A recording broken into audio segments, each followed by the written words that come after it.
Et bienvenue à toi pour ce nouvel épisode de Femmes vibrantes. J'essaye de retrouver une régularité dans mes partages et j'ai quelques sujets sous le coude comme on dit. Et aujourd'hui j'avais envie de te parler de passages, que ce soit un deuil physique ou matériel, la naissance, la renaissance, ces notions-là de mort et de vie, avec un sujet qui tourne autour de la vulnérabilité. Parfois, on vit ce genre d'événement. Alors ça peut être un deuil physique, c'est-à-dire la perte d'une personne chère ou d'un de nos animaux, en tout cas de quelqu'un qui est présent, qui est là. Et ça peut être aussi des deuils d'une relation amoureuse, amicale, d'un changement professionnel, d'un licenciement, d'une jeune fille qui a ses règles et qui passe à l'âge adulte, d'une femme qui passe à la ménopause. Voilà, j'essaye d'illustrer ça par vraiment un grand panel de passage, de deuil, parce que c'est quelque chose que j'accompagne souvent, le passage et le deuil. Et à quoi ça fait référence pour moi? Ça fait référence au mouvement de la vie. On est enfant, on grandit, on devient ensuite des adolescents. Après, on atteint l'âge adulte qui dure un certain nombre d'années pour atteindre à ce moment-là la vieillesse et ensuite mourir. Et c'est toujours un sujet qui est tabou et qu'on peut appliquer à tellement de choses dans nos vies. Par exemple, une femme, elle vit un certain nombre, je vais prendre l'exemple d'une femme parce que j'en suis une et que j'en ai déjà vécu un certain nombre, et aussi les femmes que j'accompagne qui sont autour de moi. Et j'ai un peu moins d'exemples pour les hommes, mais ça peut s'appliquer à plein de choses aussi pour eux. Ne les oublions pas que eux aussi ont des passages, font des deuils et se transforment, évoluent. Et pour moi, ça envoie vraiment sur le sujet du mouvement, de la perpétuelle transformation qui est là chaque jour en tant qu'humain, de voilà, d'accepter ces passages.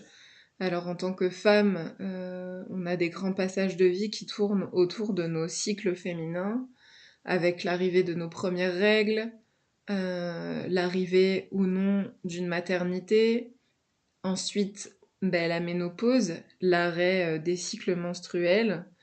Donc ça, c'est déjà de grands passages de vie pour une femme dans son corps, et aussi à plein d'états émotionnels, physiques, énergétiques, mentales aussi.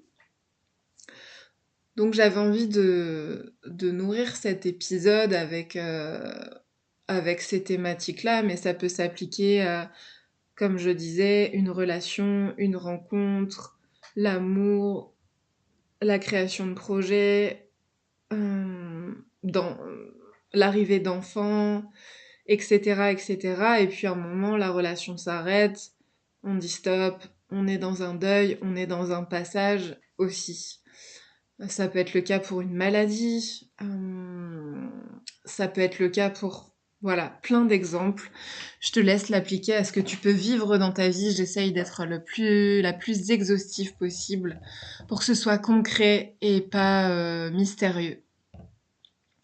Et avec ça, j'ai vraiment envie d'apporter une notion euh, chamanique du coup,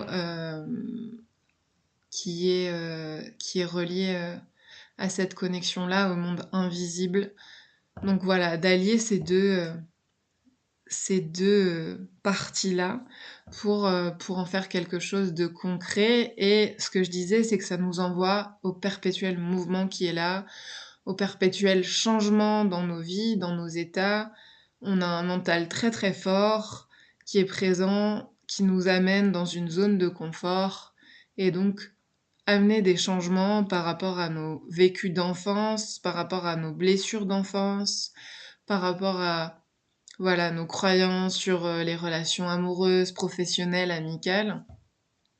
Ça fait qu'on s'accroche à des choses, on s'attache à des choses, à des habitudes, à des fonctionnements, et que bah, cela nous met, quand on doit avoir un grand passage dans nos vies, dans des états d'inconfort.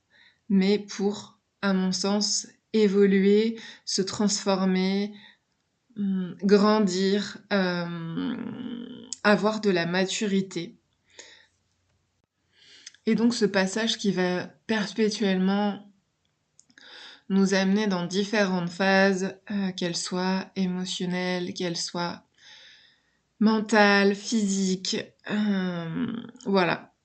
C'est de mettre ça en lumière, de venir se détacher de ce passage, d'entrer dans le deuil, d'entrer dans cette phase inconfortable qui est là, mais pour mieux changer. Et souvent, dans ces grands passages, on s'accroche, on lutte, on résiste, et on n'invite pas un espace de sérénité, et c'est là qu'émerge plutôt un espace d'anxiété qui est clairement manifesté dans notre corps humain par un réflexe, une réaction de notre système nerveux qui nous met dans un état de soit de combat, soit de lutte, soit de figement ou la fuite.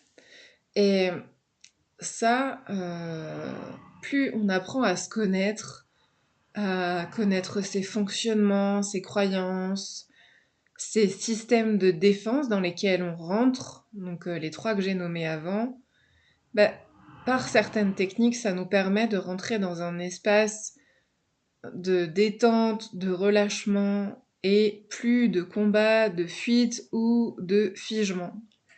Et, et donc ça nous permet tout simplement d'accueillir le deuil, qu'il soit physique ou non, même s'il y a toujours une notion de physique, mais voilà, dans cet exemple donné des grands passages de la vie d'une femme, dans son corps, et dans ses états émotionnels, etc., etc.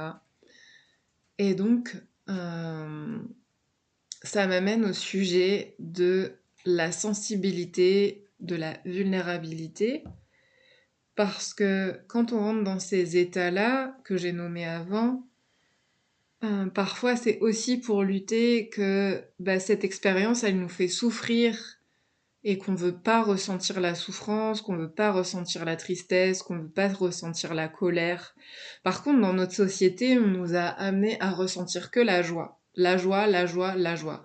Il faut tout le temps être heureux. C'est la quête du bonheur. Sauf que bah, ces émotions de tristesse, de peur, de colère, de dégoût, les émotions moches comme je les appelle, qui sont considérées comme sombres, et que dans cette société, il faut être lumineux, ben, ça invite à revoir ce schéma de pensée, revoir et avoir de la conscience sur, ok, bah là je ressens de la tristesse, ben, sois triste, pleure.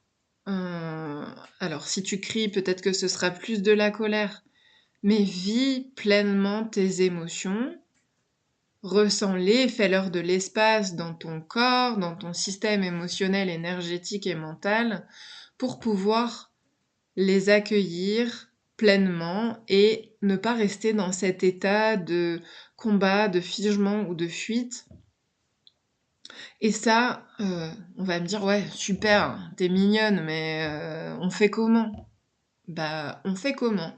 C'est comme un enfant qui marche et qui répète la chose jusqu'à temps de marcher. Et ben là, on va faire la même chose avec notre système nerveux, avec notre corps, Déjà en apprenant à se connaître, parce qu'on nous a appris que les ressources, on les trouvait à l'extérieur. On va répondre toujours à un cadre extérieur et jamais à un cadre intérieur, ce qui fait que on ne respecte très souvent pas nos limites, on ne sait pas les poser, dire oui ou dire non, dire attends et je te réponds plus tard. Et c'est en ça que je parle de conscience et que ça envoie sur ce système de pouvoir exprimer sa sensibilité, la vivre et entrer dans un espace de vulnérabilité avec l'autre. Peut-être un ami, peut-être un amoureux, peut-être même un collègue de travail, quand il y a quelque chose qui ne va pas, sans rentrer dans ces 3 états nommés avant. Donc ça s'apprend en connaissant de plus en plus son corps, en écoutant les douleurs qu'il peut avoir, en ressentant ses émotions et aussi en allant chercher des techniques, des pratiques, qui permettent, alors pour ma part, j'ai utilisé beaucoup de pratiques corporelles, pour, apprendre à gérer mon anxiété, mon stress qui était très présent parce que je rentrais dans de forts systèmes de combat ou même de figement ou même de fuite. Ça dépendait vraiment des situations et encore aujourd'hui, ça peut m'arriver, hein. Je reste humaine. Euh, mais du coup, j'avais envie d'aborder ces notions-là que pour pouvoir entrer dans cet espace-là de vulnérabilité et d'exprimer à l'autre parce que je suis en sécurité intérieure avec moi, de pouvoir poser une limite, dire non, ou venir dire bah là, écoute, ton fonctionnement, il vient m'activer, il me met pas en sécurité, et finalement de prendre un espace de communication non violente, qui est nommé souvent comme ça, dans cet espace-là. Je suis absolument pas une spécialiste, mais en tout cas, c'est voilà, quelque chose qui peut peut-être te pister si tu réagis à ce que je te partage. Moi, je suis vraiment passée par des pratiques qui ramènent au corps et ça fait 10 ans que je chemine et que je parcours, euh, je parcours les ressources de mon propre corps par différentes techniques, que ce soit du yoga, de la respiration, donc du breathwork, qui permet soit de rentrer dans un état de présence, soit dans un état de conscience modifié suivant le degré de la respiration, et en tout cas de venir agir à différents endroits de notre corps. Et donc ça veut dire pas que notre corps physique, ça veut aussi dire notre corps énergétique, mental et émotionnel, pour venir accueillir tout ça avec beaucoup d'amour, beaucoup de compassion, beaucoup de douceur pour soi-même. Parce que comme j'ai dit tout à l'heure, on nous a toujours appris à aller vers l'extérieur. Et l'extérieur, ben, il répond absolument pas à notre besoin et à nos sécurités, mais ça vient faire qu'activer les choses. Et c'est ça qu'on doit apprendre dans comme un enfant qui marche, de venir répéter et répéter, comme on apprend de la guitare, comme on apprend à peindre, à tricoter. Voilà, j'ai pas d'autres exemples, mais ça fera l'affaire pour cette illustration-là. Et une fois qu'on est en sécurité avec nous-mêmes, on peut exprimer nos émotions à l'autre sans lui en foutre plein la gueule, clairement. Euh, et on peut du coup rentrer dans un espace de vulnérabilité, d'exprimer. D'exprimer, ça peut être en mots, hein, on n'est pas obligé de pleurer, on n'est pas obligé de crier, voilà, mais de dire mais là, tu m'as fait ressentir de la colère, là, tu m'as fait ressentir de la tristesse. Et comme je suis dans un espace de sécurité avec moi, je peux offrir un espace de m'offrir un espace de sécurité avec l'autre et aussi offrir un espace de sécurité à l'autre pour pas l'attaquer. surtout l'attaquer, puisque le figement, bah, on est frisé, on est figé, et la fuite, bah, on s'est barré et on rentre pas du tout dans l'espace de communication, on prend la porte et on s'en va. Donc, euh, donc voilà. Euh, et du coup, en étant dans cet espace de vulnérabilité, même si ça nous demande du courage, de la force de pouvoir exprimer ce qu'on a à dire avec authenticité, euh, sans se dire que je vais blesser l'autre, je vais Hmm, voilà, juste exprimer ce qui est là pour soi. Et après, bah, suivant les personnes qu'on a en face de nous, qu'on connaît, que ce soit... bon, très souvent, nos familles nous laissent dans des espaces quand même d'inconfort. Et c'est plus facile, c'est plus difficile. Parce que, bah, suivant les familles où on a grandi, si la communication était un axe ou non, voilà, on part déjà pas du même niveau, du même espace, pour être en sécurité d'exprimer sa vérité, d'exprimer ses émotions, d'exprimer ce qui est là pour nous. Et, et dans ce grand passage, euh, qui peut être un déménagement, une rupture, une séparation, un licenciement, voilà, ou tout un état physique et émotionnel, ça vous aurez compris, c'est possible de le faire dans un espace sécure pour nous, sécure pour l'autre et avec l'autre, et de pouvoir du coup lâcher prise, de pouvoir s'apporter de la compassion, de l'amour, de la douceur envers soi-même. Et ça s'apprend aussi. Ça s'apprend avec bah, justement cette éducation de notre système nerveux, notre système de défense. Je rentre pas dans les détails de c'est tel système nerveux, c'est pas ça qui est important pour moi aujourd'hui, c'est de venir mettre des mots familiers sur des choses qui pourraient être compliquées.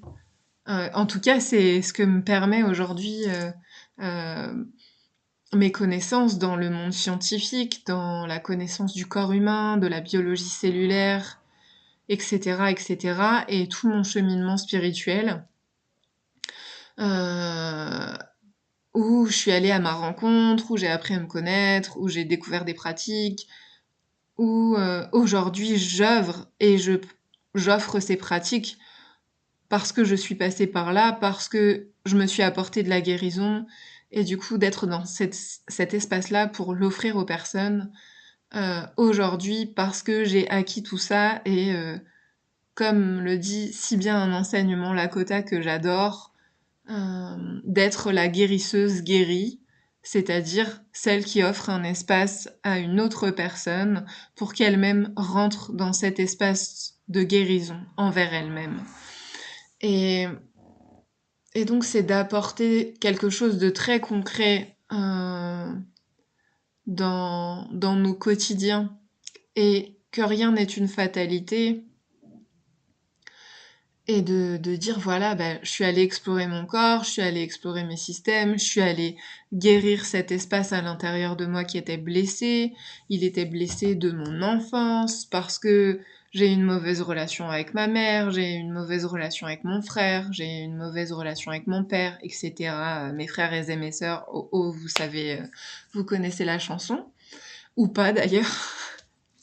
Mais du coup, de dire c'est possible, je peux évoluer, je suis dans un espace que je crois être confortable pour moi, mais où se répètent beaucoup de schémas de pensée, beaucoup de schémas de vie, dans mes relations, dans tout ça, et de dire aujourd'hui j'ai la capacité j'ai le courage d'aller voir ce qui se passe ailleurs et d'aller à ma rencontre.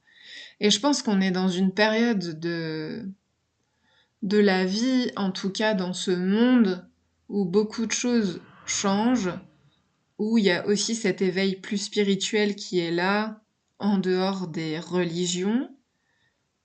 Chacun pratique à sa sauce là-dessus, j'ai aucun problème, mais de s'ouvrir à une autre conscience. Pour moi, la spiritualité, c'est vraiment de s'ouvrir à un espace de conscience qui est là et qui va m'apporter des clés, des réponses, et où je m'apporte des clés et des réponses parce que je contacte un espace à l'intérieur de moi qui était insoupçonné et qui vient me donner une réponse pour me libérer de cette émotion bloquée, de ce trauma, euh, parce que je suis tombée en trottinette et je me suis planté un caillou dans le genou, ou bah, malheureusement parce que je me suis pris une claque, et de venir se rendre compte que c'est possible que les choses changent, c'est possible que les mécanismes changent aussi quand je rentre en relation avec les autres, et de venir accueillir tout ça, accueillir ces passages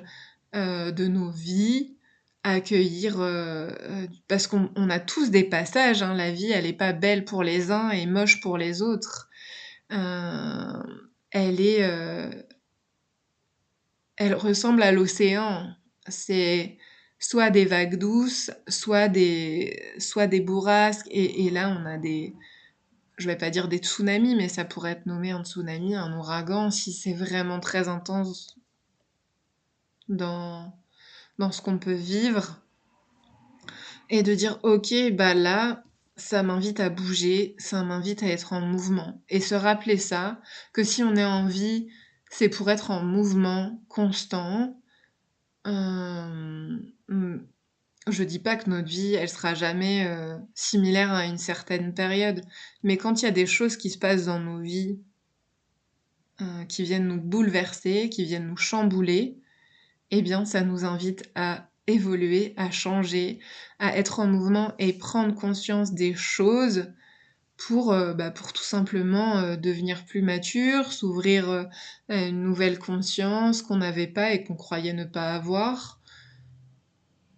Et accueillir ce que la vie nous offre dans ses beautés, dans ses douleurs, et de venir en faire un quotidien. J'ai vraiment cette notion qui est là pour moi, au-delà de faire des pratiques au tambour, de proposer des cérémonies cacao pour travailler sur l'énergie du cœur, d'offrir des soins et des massages de l'utérus pour libérer et guérir les traumas, des mémoires du féminin, d'ouvrir des cercles de parole. Au-delà de tout ça, c'est vraiment, pour moi, remettre du sacré dans nos quotidiens avec les personnes avec qui l'on vit le plus de choses au final. Et c'est ça la beauté de tout ce cheminement que j'ai aujourd'hui et le bilan que je peux en faire, c'est d'offrir ces espaces-là pour qu'ils soient ensuite accueillis dans nos quotidiens, dans nos vies, et retrouver cet espace sacré sans pour autant rentrer dans des pratiques compliquées, complexes, des récitations ou quoi, et que ça peut être tout simplement une connexion avec notre corps.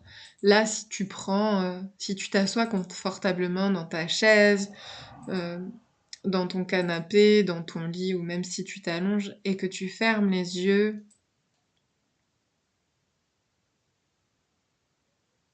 et que tu observes ta respiration qui est là, et que tu prennes ces 3 minutes pour venir inspirer par le nez, expirer par la bouche, et on recommence. Inspire par le nez,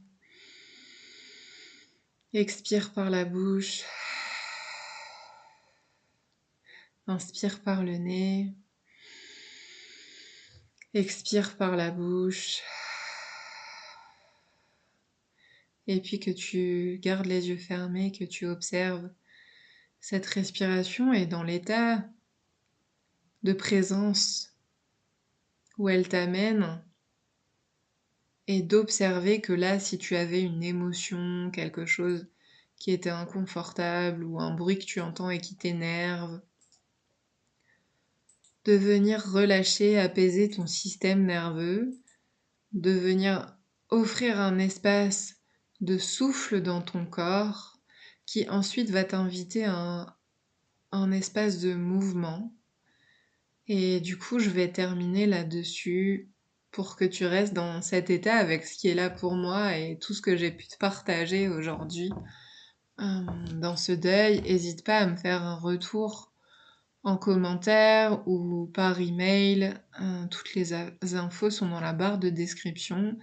Et tu me retrouves aussi sur les réseaux pour trouver mes pages et me contacter si tu souhaites un soin en présentiel, en individuel et aussi à suivre pour les espaces collectifs. Voilà, je te souhaite une belle journée. C'était un podcast très spontané où je te donne une part de ma vision, où je te partage ce qui est là pour moi et je t'offre ces quelques minutes de respiration pour voilà, te faire voir que en quelques instants, c'est possible d'observer et de voir les choses autrement. Je te souhaite une belle journée et je te dis à très très vite pour un nouveau podcast.